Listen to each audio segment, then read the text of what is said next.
Racing to the 2025 Kentucky Derby, and let's get an update on the Triple Crown Trail.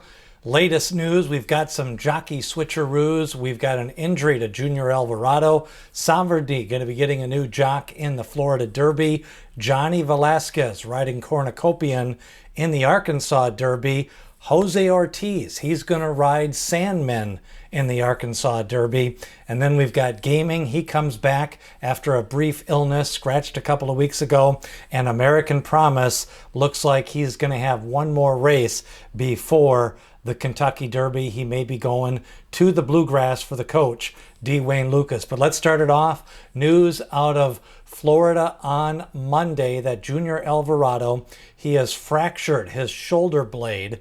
So that means he's going to be out for 3 weeks, and he was scheduled to ride the morning line favorite Sovereignty in the Florida Derby. Now, Bill Mott thought about it. A lot of the named jockeys were already named on other Florida Derby horses or in Arkansas. So Sovereignty, he is going to get Manny Franco for the Florida Derby. Of course, Manny Franco, a veteran of the New York circuit, rides at Aqueduct, Saratoga, Belmont. So Sovereignty now with Manny Franco for the Florida Derby. The big question here is going to be that 10th post position. With even the extended run-up, it gets a little bit tight going into that first turn. Now, Gaming has been entered in the Hot Springs Stakes. That's going to be on Sunday. This could be his prep for the Preakness Stakes. Now remember, he was all set to go to the Virginia Derby a couple of weeks ago. He did end up getting sick. Here he is winning the Del Mar Futurity. Gaming, nice to see him back in the entry box. Of course, he ran in the Breeders' Cup Juvenile, and he did have a race in the Southwest Stakes where he was hampered at the start of that race. So Gaming entered back at Oaklawn Park in the Hot Springs Stakes on Sunday for trainer Bob Baffert. Now, Tiztastic has arrived at Churchill Downs, of course, the 7-1 upset winner of the Louisiana Derby. Tiztastic has arrived at Churchill. He's going to be in barn 38 as he starts his preparations. Now, the sire is Tiz the Law, and of course Tiz the Law was second in the Kentucky Derby in the COVID year when it was run in September to Authentic. He did win the Belmont Stakes that was run that year before the Kentucky Derby. And was it the running style for Tiztastic? You know, he had been closer to the pace in his earlier races, then kind of made a mid-race move in the street sense. This time around, he laid further back and made a move, basically closing from last to first in that last half a mile in the Louisiana Derby. Now, Final Gambit, he was another deep closer over the weekend.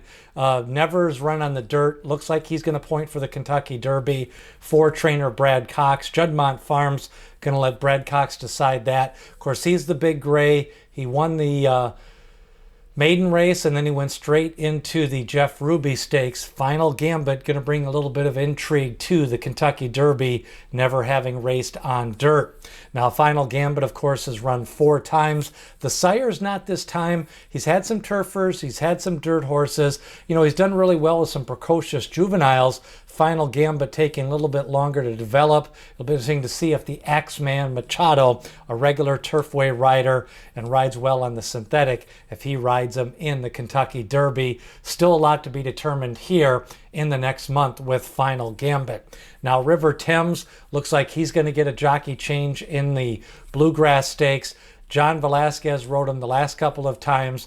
John Velasquez committed to other horses. Irad Ortiz going to ride him for Todd Pletcher in the Bluegrass Stakes, and that race going to be shaping up as one of the tougher races as it's getting horses like East Avenue, possibility the Grade 1 winner Chancer McPatrick, and we'll see who else comes for that one. American Promise also possible for that Bluegrass Stakes. Now, Rodriguez narrowing it down to either the Wood or the Bluegrass. He worked out in company on Monday with Barnes. Barnes is going to opt for the Santa Anita Derby, and Rodriguez still to determine where his final race is going to be. American Promise going to go to the Bluegrass. Of course, 17 hands, a big frame, kind of been running in different spots. Looked like a little bit off the pace type move in the Virginia Derby was a good spot for American Promise. And he seems like he's still developing, even though he's ran a few more races than some of these other contenders on the Derby trail. Now, Cornucopian, he's another one getting a jockey switch. He is going to be ridden in the Arkansas Derby by Johnny Velasquez. Bob Baffert has used Johnny Velasquez in the last couple of years. Irad Ortiz rode him in that maiden race, but he is committed to riding another Todd Pletcher runner, Disruptor, in the Florida Derby on Saturday. So Cornucopian gets the jockey switch to Johnny Velasquez. Irad Ortiz going to stay on Disruptor, and I think he's also scheduled to ride for Todd Pletcher in the Wood Memorial with Grande. So we'll see how that all shakes out. Now, the Arkansas Derby post positions have been drawn. Coal Battle, Cornucopian, Speed King. Of course, those race horses all have wins at Oaklawn Park. Sandman also with a win in allowance race at Oaklawn Park. He also ran in the Southwest Stakes and the Rebel Stakes. First division goes for Ken McPeak and the coach sending out Breast Friend Rocket. Now the Coolmore, the Curlin Florida Derby, you've got the Mighty Neoquos. He's got the rail post position. Matticat Road, he had some speed for trainer Bob Baffert. Tappan Street at 5-1. Remember, he ran in the Holy Bull, skipped on the Fountain of Youth. This will be his final prep. He needs more Derby points. Sovereignty out of post position number 10 with the new rider Manny Franco. And then Disruptor at 4-1 with Irad Ortiz for trainer Todd Pletcher on Saturday. Now, the Santa Anita Derby shaping up next week. We've got Journalism, the winner of the Los Al Futurity. He also won the last race, the San Felipe over Barnes. He's going to get a rematch with Barnes in the Santa Anita Derby. Meanwhile, Citizen Bull, he won the Robert Lewis. He's been training forwardly for that Santa Anita Derby. Baeza, he is going to go off those nice string of workouts. I think he's going to run a big race in that Santa Anita Derby. And then Westwood will also probably get a couple of other Bob Baffert runners. They want at least 6 horses to be able to get those 100 points to the winner, 50 points for second, 25 points for third in the Kentucky Derby. Now, the Bluegrass Stakes, East Avenue, Burnham Square. He had a nice workout over the weekend.